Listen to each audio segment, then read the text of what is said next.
बिस्मिल्लाहिर्रहमानिर्रहीम। शुरू अल्लाह के नाम से जो बड़ा मेहरबान और पूरी कायनात का रब है। दरूद और सलाम सल्लल्लाहु तआला अलैहि वआलिहि वसल्लम पर। अस्सलामु अलैकुम व रहमतुल्लाहि व बरकातुहू। आज हम लोग एक बहुत ही अहम मसले के ऊपर बात करेंगे।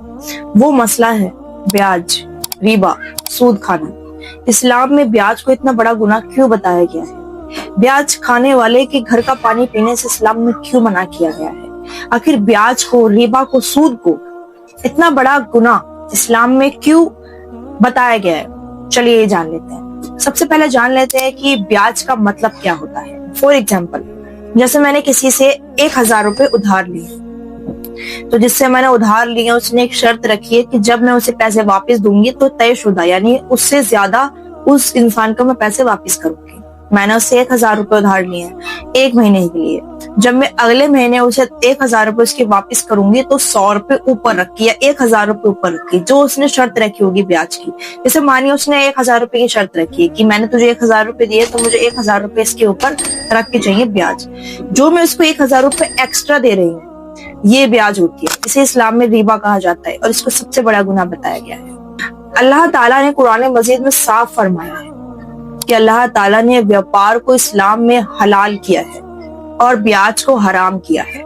व्यापार यानी बिजनेस जो आप कर रहे हैं, मेहनत का पैसा जो आप खुद से कमा के अपने ऊपर खर्च कर रहे हैं, व्यापार कर रहे हैं, बिजनेस कर रहे हैं, वो पैसा हलाल है। लेकिन आप अगर किसी का ब्याज पर पैसा ले रहे हैं, किसी से ब्याज पर पैसा ले रहे हैं, ये इस्लाम में हराम बताया गया है।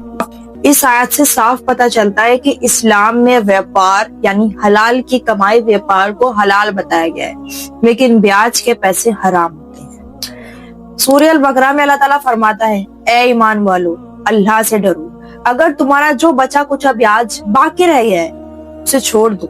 अगर तुम सच्चे मोमिन हो तो उसे छोड़ दो, और अगर तुम उस ब्याज के रास्ते को नहीं छोड़ते हो तो अल्लाह और अल्लाह के रसूल से जंग के लिए तैयार हो जाओ। अल्लाह जिसने पूरी कायनात को बनाया है, जिसने हमें और आपको बनाया है, वो आपसे जंग का ऐलान कर रहा है। खुद सोचिए ब्याज को कितना बड़ा गुनाह बताया गया है। हदीस शरीफ में भी ब्याज को एक बहुत बड़ा गुनाह बताया गया है। अल्लाह के रसूल सल्लल्लाहु तआला अलैहि वसल्लम फरमाते हैं कि ब्याज लिखने वाला, ब्याज खाने वाला और ब्याज देने वाला, ब्याज का गवाह बनने वाला, अल्लाह ने इन चारों शख्सों पर लानत फरमाई है। ये चारों गुनाह में बराबर के शरीक है। जितना ब्याज देने वाला गुनहगार है उतने ही ये सब गुनहगार हो जाता है। यानी ब्याज देने वाला ही नहीं बल्कि ब्याज में जो लेन देन में शामिल होता है वो बराबर का हकदार होता है इस गुनाह। आखिर इस्लाम में ब्याज क्यों हराम? ब्याज गरीबों का शोषण करता है। ब्याज समाज में एक नाइंसाफी फैलाता है। इंसान बिना मेहनत के बैठकर कमाता है। अल्लाह चाहता है, इस्लाम में इस चीज का जिक्र किया गया है कि अल्लाह चाहता है कि आप व्यापार करो, मेहनत करके कमाओ। किसी की कमाई पर किसी की मजबूरी का इस तरह फायदा ना उठाओ। इंसान ब्याज तभी लेता है जब उसे हद से ज्यादा जरूरत होती है, लेकिन हमें भी समझना चाहिए कि सामने वाले की सिचुएशन क्या है। अगर हम उससे एक्स्ट्रा पैसा लेंगे तो हम उस पर एक दबाव बना रहे हैं, हम उस पर उसकी परेशानी को और बढ़ा रहे हैं। इस्लाम चाहता है कि समाज में मदद हो, रहम दिली हो, इंसाफ हो। जब ब्याज जैसी चीज इंसानों के दिलों में आ जाती है ना, तो गरीबों की जो सोच है, जो गरीब है, वो बहुत ही ज्यादा कमजोर समझने लगते हैं खुद को। एक तो वो वैसे परेशान है, आपसे ब्याज लेने आए, आपसे पैसे लेने आए हैं और आप उन पर बड़ा चढ़ा के एक्स्ट्रा पैसे लोगे, तो खुद सोचिए एक गरीब पर कितना प्रेशर बनता होगा इस चीज से। हमें समझना चाहिए, हमें कोशिश करनी चाहिए कि हम हलाल कमाई कमाएं।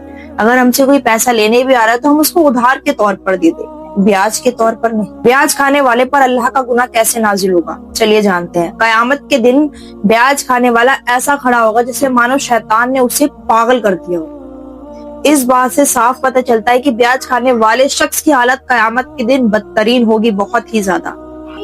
ब्याज में 70 से ज्यादा दर्जा है। इससे सबसे छोटा गुनाह है कि अपनी माँ के साथ जिना कर लेना। इस हदीस का मतलब क्या है? 70 से ज्यादा दर्जा और माँ के साथ जिना कर लेना, इस चीज का मतलब क्या है? 70वें दर्जा का मतलब है इस्लाम में ब्याज के काफी सारे स्तर हैं, काफी सारे पॉइंट्स हैं। ब्याज कई तरीकों का होता है, उनमें सबसे छोटा भी गुनाह सबसे बड़ा बताया गया है। اس لیے کمپیریزن یا تلنا کرنے کے حساب سے آپ کو ایک ایگزامپل دیا گیا حدیث میں کہ بیاج کا 70واں درجہ ہے اور سب سے چھوٹا گناہ ہے کہ اپنی ماں کے ساتھ جنا کر لینا. ماں کے ساتھ جنا کر لینا اسلام میں سب سے بڑا گناہ اور سب سے گھنونا گناہ بتایا گیا ہے, اور اس کو بیاج کے کمپیریزن میں, بیاج کی تلنا میں ایک سب سے چھوٹا گناہ بتایا گیا ہے. تو خود سوچئے ماں کے سنگ جنا کرنا اور بیاج کھانا کتنا بڑا گناہ ہے. 70واں استر یعنی 70واں درجہ بتایا گیا ہے اس کو.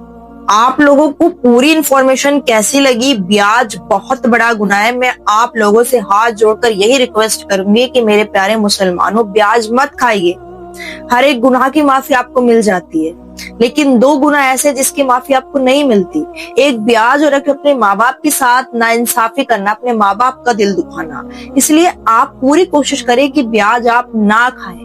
اگر آپ کو اللہ نے دولت سے نوازا ہے تو آپ کے پاس کوئی غریب, کوئی مددگار آ رہا ہے تو آپ دل سے اس کی مدد کریے. اللہ بھی خوش ہوگا اور اس کے حوالے سے اللہ تعالیٰ آپ کو اور نوازے گا. لیکن بیاج مت کھائیے. آپ لوگوں کو انفارمیشن کیسی لگی آپ لوگ ضرور بتائیں, اور ایسی انفارمیشن کے لیے آپ لوگ مجھے سبسکرائب کریں. انشاءاللہ آپ کو ایسی انفارمیشن دیتے رہیں گے. اگر آپ کو کوئی بھی سوال ہے اسلام سے ریلیٹڈ جو آپ جاننا چاہتے ہیں تو کمنٹ باکس میں ضرور بتائیں. انشاءاللہ نیکسٹ ویڈیو اسی کے اوپر آئے گی. آپ لوگ ویڈیو کو لائک کریں, شیئر کریں, سبسکرائب کریں اینڈ کمنٹ کریں. فیس بک پر میرا چینل ہے ناز خان 011 کے نام سے, آپ لوگ اسے بھی فالو کریں اور مجھے سپورٹ کیجیے. ملتے ہیں کوئی نئی ویڈیو کے ساتھ, جب تک کے لیے اللہ حافظ.